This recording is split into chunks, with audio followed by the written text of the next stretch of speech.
আসসালামু আলাইকুম। জানিয়ে দিব সবশেষ আপডেট বাংলা সংবাদ। শুরুতেই শিরোনাম। প্রথমে জানিয়ে দিব ইতালির পার্লামেন্টে ফিলিস্তিনের পতাকা ওড়ালেন সাবেক এমপি। এরপরে জানিয়ে দিব ইউক্রেনকে সিদ্ধান্ত নিতে হবে কিভাবে তারা যুদ্ধ চালাবে। আরো জানিয়ে দিব পাকিস্তানের ফের সাংবাদিক হত্যা, সেনাবাহিনীর দিকে অভিযোগের দিক।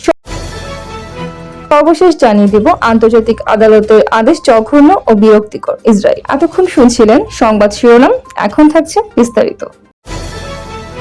ইতালির পার্লামেন্টে ফিলিস্তিনের পতাকা ওড়ালেন দেশটির সাবেক এক এমপি স্টেফানো আপুজ্জো। শনিবার 25 মে আল জাজিরা প্যালেস্টাইনের এক্স অ্যাকাউন্টে পোস্ট করা হয় ভিডিওটি, যা সাড়া ফেলেছে সামাজিক যোগাযোগ মাধ্যমে। মোবাইল ক্যামেরা ধারণকৃত দৃশ্যে দেখা যায় রোমে পার্লামেন্ট ভবনের নিম্নকক্ষে জানালা টপকে কার্নিশে নেমে যান সাবেক এমপি স্টেফানো আপুজ্জো।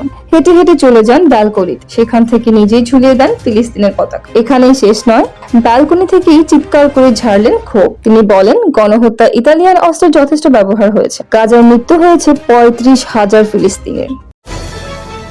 প্রত্যেক সপ্তাহগুলিতে ইউক্রেন যুক্তরাষ্ট্র প্রদত্ত অস্ত্র রাশিয়ার ভেতরে লক্ষ্যবস্তুর উপর আঘাত হানার জন্য ব্যবহার করার বিষয়ে যুক্তরাষ্ট্রের নিষেধাজ্ঞা তুলে নিতে বাইডেন প্রশাসনের প্রতি জোরালো আবেদন জানানো হচ্ছে। তবে হোয়াইট হাউস বলেছে, রুশ এলাকায় আঘাত হানার জন্য আমেরিকান অস্ত্র ব্যবহারকে উৎসাহিত কিংবা কার্যকর করে না তারা। একই সময় মার্কিন পররাষ্ট্রমন্ত্রী অ্যান্টনি ব্লিংকেন বলেন, শেষ পর্যন্ত ইউক্রেনকে সিদ্ধান্ত নিতে হবে কিভাবে তারা এই যুদ্ধ পরিচালনা করবে।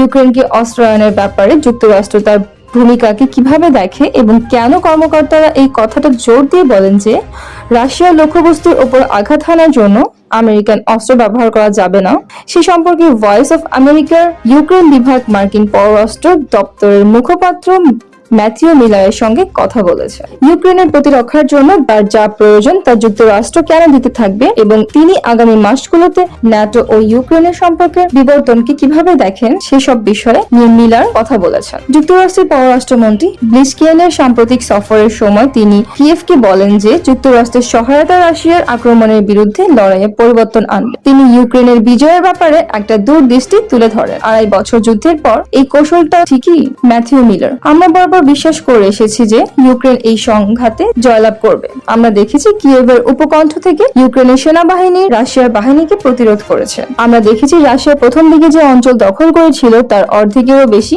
অঞ্চল ফিরিয়ে এনেছে, আর আমরা তাদের সাহসের সঙ্গে লড়তে দেখেছি। আমরা এও দেখেছি ইউক্রেন কিভাবে তার অর্থনৈতিক পুনরুদ্ধার করেছে যাতে দেশটি তার নিজের পায়ে দাঁড়াতে পারে। আর ব্লিংকেনের সফরের অন্যতম গুরুত্বপূর্ণ বিষয় ছিল ইউক্রেন কূটনৈতিক, সামরিক, অর্থনৈতিকভাবে সফল হতে যা করতে পারে তার প্রতি আলোকপাত করা। সম্প্রতি পররাষ্ট্রমন্ত্রী ব্লিংকেন বলেন যে ইউক্রেন ন্যাটোর সদস্য হবে। ভিলনিয়াসের তুলনায় ওয়াশিংটনের শীর্ষ সম্মেলনের পর ইউক্রেন ন্যাটোর সদস্য পদ লাভে কয় ধাপ এগিয়ে যাবে। মিলার, আমি যুক্তরাষ্ট্রের পক্ষে বলবো, আমরা এই ব্যাপারে অত্যন্ত পরিষ্কার যে ইউক্রেনের ভবিষ্যৎ ন্যাটোর সঙ্গে সম্পৃক্ত এবং ন্যাটোর সদস্যরা এটা পরিষ্কার করে দিয়েছে যে ইউক্রেনের ভবিষ্যৎ ন্যাটোতে নিহিত। আর পররাষ্ট্রমন্ত্রী ইউক্রেনের জনগণের কাছে এটা পরিষ্কার করে দেন যে আমাদের মধ্যে একটা সেতু বন্ধন আছে, আর সেই সেতুতে আলো জ্বালাতে হবে যাতে পরিষ্কার হয় ইউক্রেনের জনগণ এবং ইউক্রেনের সরকার। তবে আমি বলবো এটাও গুরুত্বপূর্ণ যে একটু পিছিয়ে এটা পরিষ্কার করা যে ন্যাটো সদস্য পদে অগ্রগতি সত্ত্বেও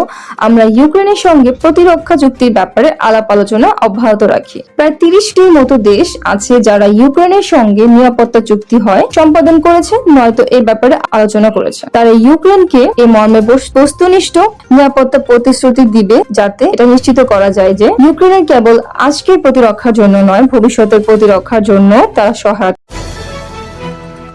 পাকিস্তানের দক্ষিণাঞ্চলে সিন্ধু প্রদেশে একজন সাংবাদিককে চলতি কয়েকদিন সংকটজনক অবস্থায় থাকার পর শুক্রবার তিনি মারা গেছেন। এ নিয়ে চলতি বছর দেশটিতে 5 জন গণমাধ্যম কর্মীকে হত্যা করা হয় বলে জানা গেছে। চিকিৎসক ও কর্মকর্তারা সাংবাদিক নাসরুল্লাহ গাদানের মৃত্যুর খবর নিশ্চিত করেছেন। মঙ্গলবার সিন্ধু জেলার প্রত্যন্ত অঞ্চলে অজ্ঞাত পরিচয় আতাইদের গুলিতে আহত হওয়ার পর তার চিকিৎসা চলছিল প্রাদেশিক রাজধানী করাচির এক হাসপাতাল। এই হামলার দায় কেউ স্বীকার করেনি। নিহত সাংবাদিকের সহকর্মীরা বলেছেন, তার প্রতিবেদনে দরিদ্র সিন্ধু প্রদেশে প্লেগের মতো ছড়িয়ে পড়া নাগরিক সমস্যাগুলির উপর অব্যাহতভাবে আলোকপাত করতে। এই অঞ্চলের ক্ষমতাশালী সামন্ত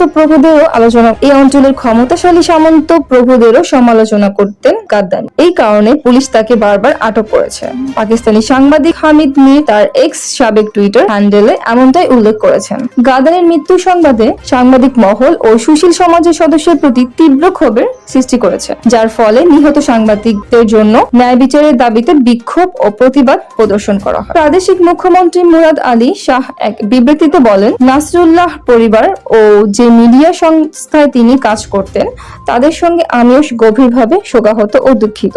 সিন্ধু প্রদেশের মিডিয়া কর্মীদের উপর সম্প্রতি বেশ কয়েকটি হামলার পেছনে শাহ সরকার রয়েছে বলে অভিযোগ তুলেছেন সমালোচকরা। অধিকার বিষয়ক অগ্রণী স্বতন্ত্র পর্যবেক্ষণ গোষ্ঠী পাকিস্তানের মানবাধিকার কমিশন বলেছে, দেশে সাংবাদিকরা যে পরিস্থিতির মুখে পড়েছেন তা নিয়ে তারা গভীরভাবে উদ্বিগ্ন। তারা গাদ্দানির হত্যার তদন্ত করতে ও অপরাধীদের জবাবদিহিতার আওতায় আনতে সিন্ধু সরকারের প্রতি আহ্বান জানিয়েছে। ইতিমধ্যে কমিটি টু প্রোটেক্ট জার্নালিস্ট বা সিপিজে ফ্রিল্যান্স সাংবাদিক ও কর্মী আহমদ ফারহাদ শাহের অবস্থান অবিলম্বে প্রকাশ করতে পাকিস্তানকে চাপ দিয়েছে।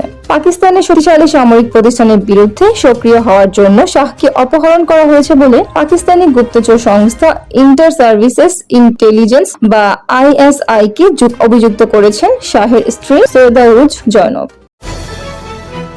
ফিলিস্তিনের গাজার রাফা শহরে হামলা বন্ধে আন্তর্জাতিক বিচার আদালতের আদেশকে নৈতিকভাবে অগ্রহণযোগ্য বলে বলল দখলদার ইসরায়েল। সেই সঙ্গে এই রায়কে জঘন্য ও বিরক্তিকর বলেও মন্তব্য করেছে দেশটি। তাছাড়া দখলদার বাহিনীর বিরুদ্ধে যে গণহত্যা চালানোর অভিযোগ করা হয়েছে তাও মিথ্যা বলে দাবি করেছে ইসরায়েল। শুক্রবার ইসরায়েলকে ফিলিস্তিনের অবরুদ্ধ গাজা উপত্যকার রাফা শহরে হামলা বন্ধের আদেশ দেন আন্তর্জাতিক বিচার আদালত। জাতিসংঘের সর্বোচ্চ এই আদালতের 15 বিচারকের একটি প্যানেল এই আদেশ দেন। এদিন আদালতের প্রধান বিচারপতি নওয়াফ সালাম বলেন, রাফায় মানবিক পরিস্থিতির উন্নতি ঘটেনি, বরং আরো অবনতি ঘটেছে। বিশেষ করে সম্প্রতি রাফা থেকে যারা বাস্তুচ্যুত হয়েছে তাদের ঝুঁকি কমানোর জন্য ইসরায়েল যথেষ্ট পদক্ষেপ নিয়েছে বলে মনে হয় না। জাতিসংঘের জরুরি সহায়তা প্রধান বলেছেন, গাজায় ইসরায়েলের যুদ্ধ এমন একটি ট্র্যাজেডি যা ভাষায় প্রকাশ করা যায় না। এমন পরিস্থিতি অবশ্যই অবসান হওয়া উচিত। আন্তর্জাতিক আদালতের রায়কে তোয়াক্কা না করে রাফার দক্ষিণ পূর্ব দিকে অগ্রসর হচ্ছে ইসরায়েলি বাহিনী। তাছাড়া আদালতের আদেশের পরপরই রাফায় হামলা চালায় ইসরায়েল। গত বছরের 7 অক্টোবর থেকে ইসরায়েলি বাহিনীর অব্যাহত হামলা এ পর্যন্ত 35,857 ফিলিস্তিনি নিহত হয়েছেন। আহত হয়েছেন 80,293 জন। বাস্তুচ্যুত হয়েছেন কয়েক লাখ ফিলিস্তিনি। সূত্র আল জাজিরা। আজকের খবর এই পর্যন্তই। পরবর্তী খবর সবার আগে পেতে BBC ওয়ার্ল্ড নিউজ চ্যানেলটি সাবস্ক্রাইব করে রাখুন।